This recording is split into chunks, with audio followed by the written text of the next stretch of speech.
Hello my viewers at home and welcome to my YouTube channel Daily Express. Please do well to hit the subscribe button and subscribe to my channel. Also,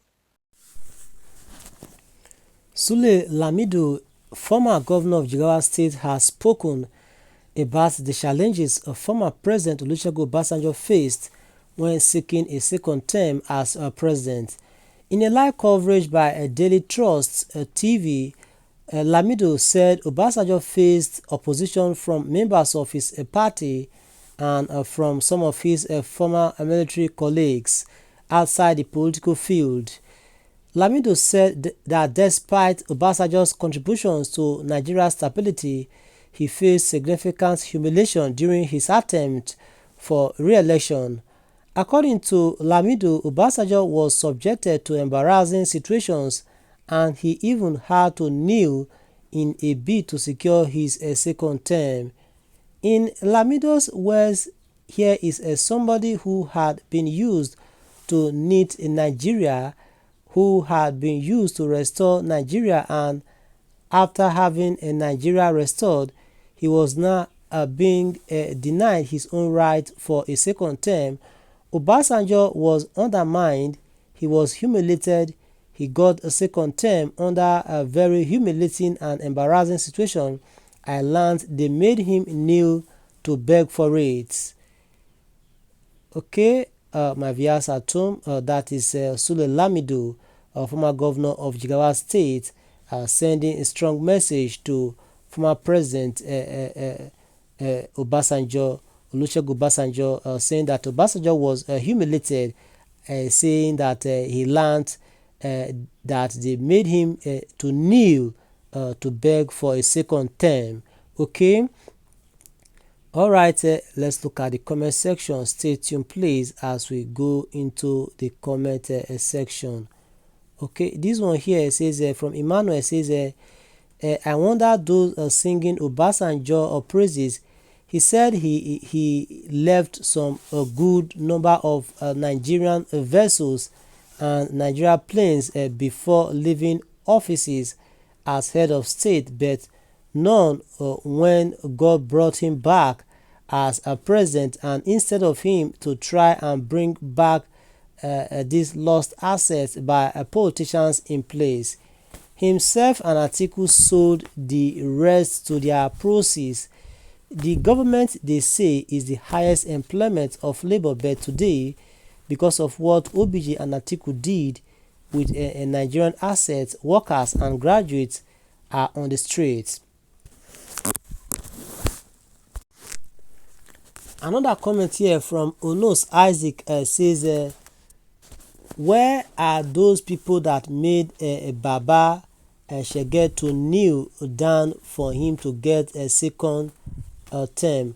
Obasanjo is the only president whose legacy are still enduring, while the northern political parasites left the north impoverished and Nigeria without vision and goals.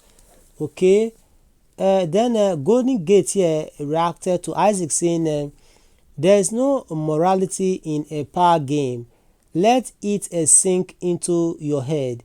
If kneeling guaranteed OBJ's third term and he knelt, Lamido should know that that was a smart move by OBJ.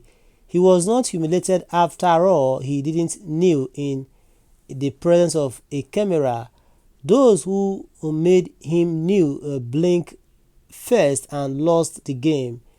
That is according to Golden Gate.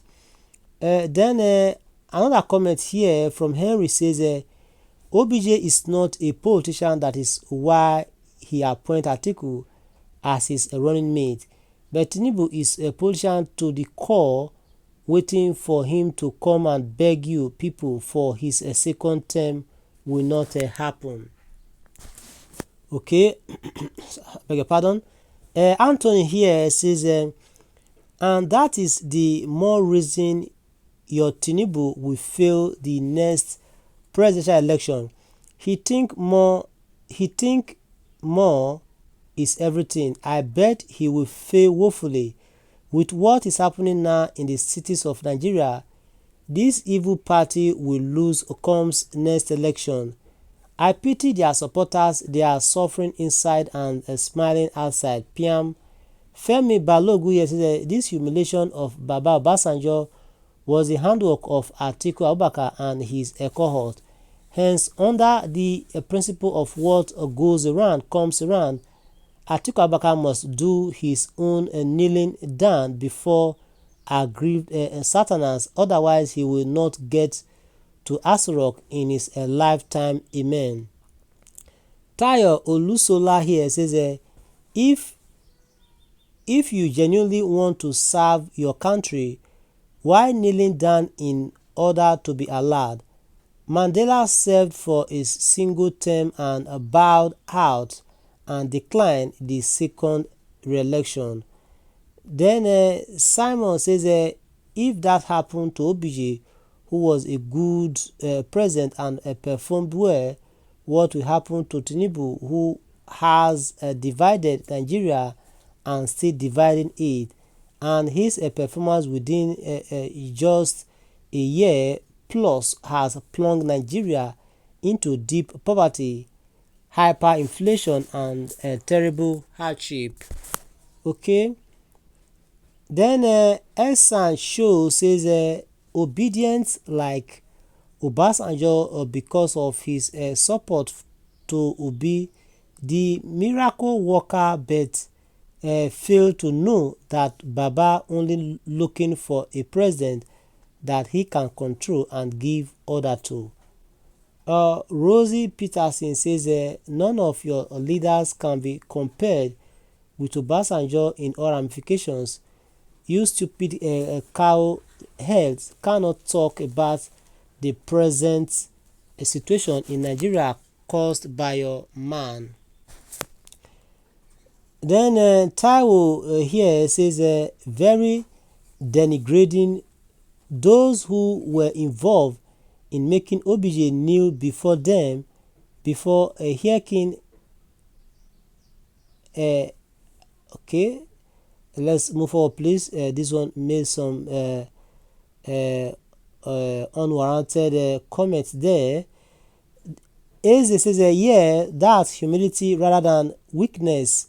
He knows what he wants and knows what it demands. This one is praising OBJ for kneeling down. Good Tidings says, humiliated, kneel down for second or third term at where? Bode Suleiman says that's politics. If you want to dine with the devil, get a long spoon, and to make such a political journey, you need the good, the bad, and the ugly. To make such journey, it is called stooping to conquer. Alright, thanks so much for listening. Sure you subscribe to our channel, share this report across all these platforms. Bye for now. Do join us in the other news. Bye for now, please, okay?